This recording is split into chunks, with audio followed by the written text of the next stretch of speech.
Well, good afternoon again, everyone. Welcome to another episode of Spilling Tea. I'm your host, Tiffany Daniels. We'll get to the JRC in a moment. First, if you're unfamiliar with the Stop the Shots campaign or the campaign against the troubled teen industry, all pertinent links are going to be right there in the description box for you. So, should you like to deep dive on either subject, you're definitely going to be able to go ahead and do so.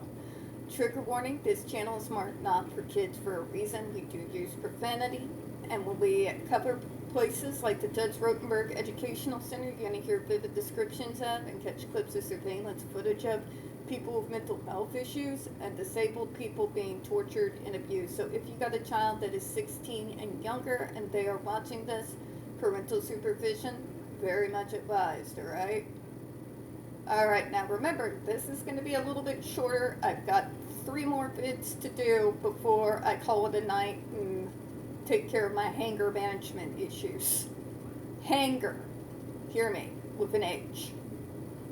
Anyways, I think I've nerded out enough. Let me get back to where we left off just a moment ago. Alright, so this comment says, these devices should absolutely be banned and used for behavior modification.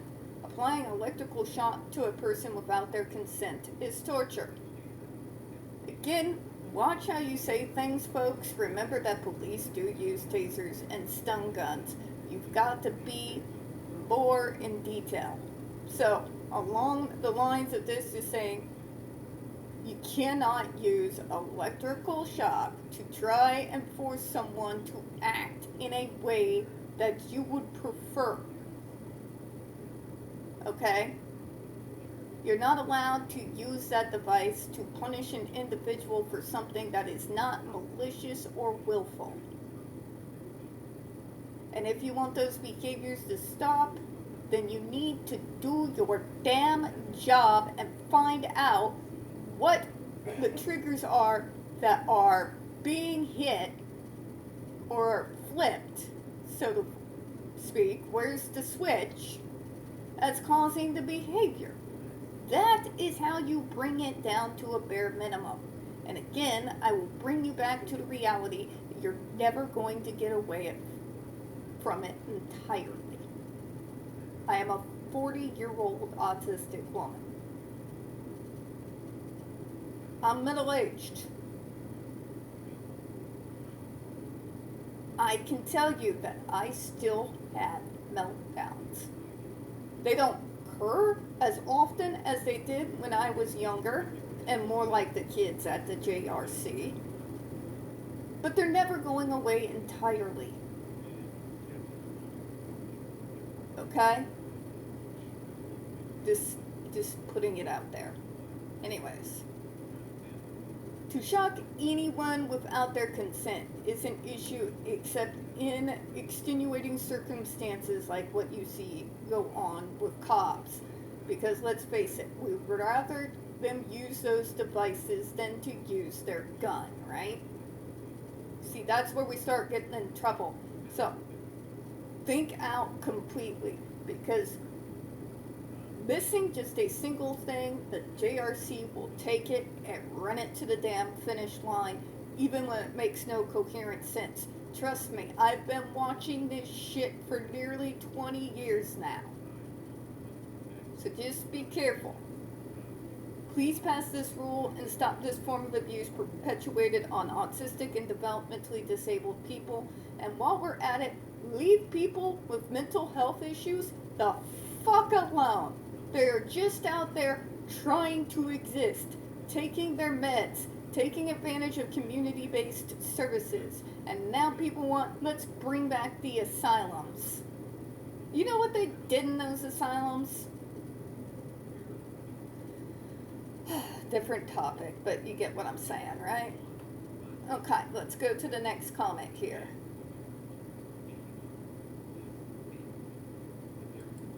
Alright, here we go. So this one says, there is no way that the electrical shocking of people will lead to a good place, no matter what bill of goods is sold to keep it in practice. Thank you! You cannot heal self-injurious behavior. by removing their ability to harm themselves.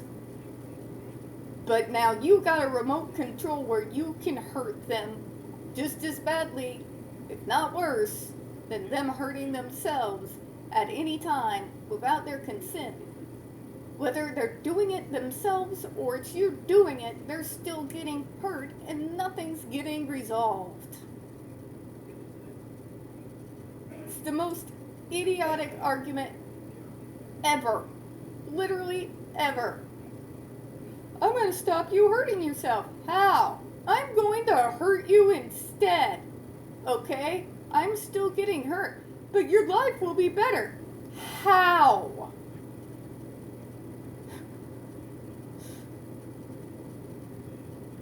Because that's not logic. I don't know what that is, but it's sure as hell not medical logic. I appreciate the opportunity to comment. Love is the answer, not pain. Oh my God. I'm not going to get into it. Do I believe in love? Hell yes, I do.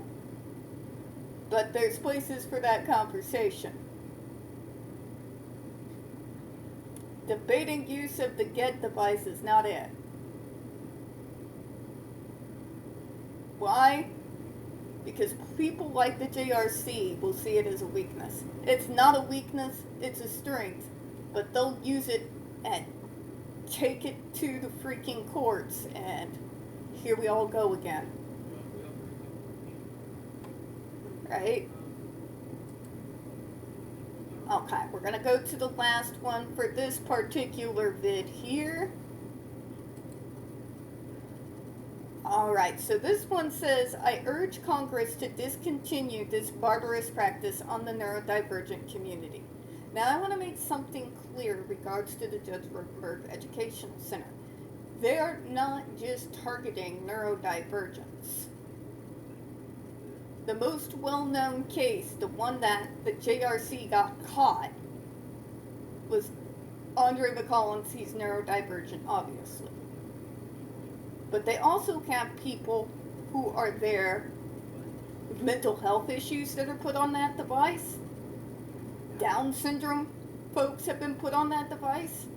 People with Angelman syndrome have been put on that device. People with cerebral palsy have been put on that device. It's not just the neurodivergent folks. We need to be also speaking out about the other disabled kids and kids with mental health issues that are also being subjected to the exact same torture in the exact same place. Yes, we are number uno target for places like the JRC, but we certainly don't hold a monopoly. And it's important to acknowledge that, especially folks with mental health, because you want to talk about some of the most stigmatized individuals on planet Earth and the things people have gotten away with doing to them, exploiting them. It's a long, dark subject, but I do think we need to start talking about it, particularly what they did to folks like that at asylums, considering what is being brought to the public sphere again. We're going to go again and close on that one, folks. We don't get very many views on this channel. The few we do get do tend to get removed from time to time, so please don't forget to hit the like button, hit subscribe. Of course, don't forget to hit the comments, and make sure that you are still set up to receive notifications. Next Saturday, we're coming back with another episode of Down the Rabbit Hole, and on Sunday, we're following that up with another episode of the Snake Oil Salesman series. We definitely don't want you to miss anything. I do appreciate your time, and as always, we here at Spilling Tea absolutely do hope you all have a good one. I'll see you all here in a minute. Goodbye, everyone.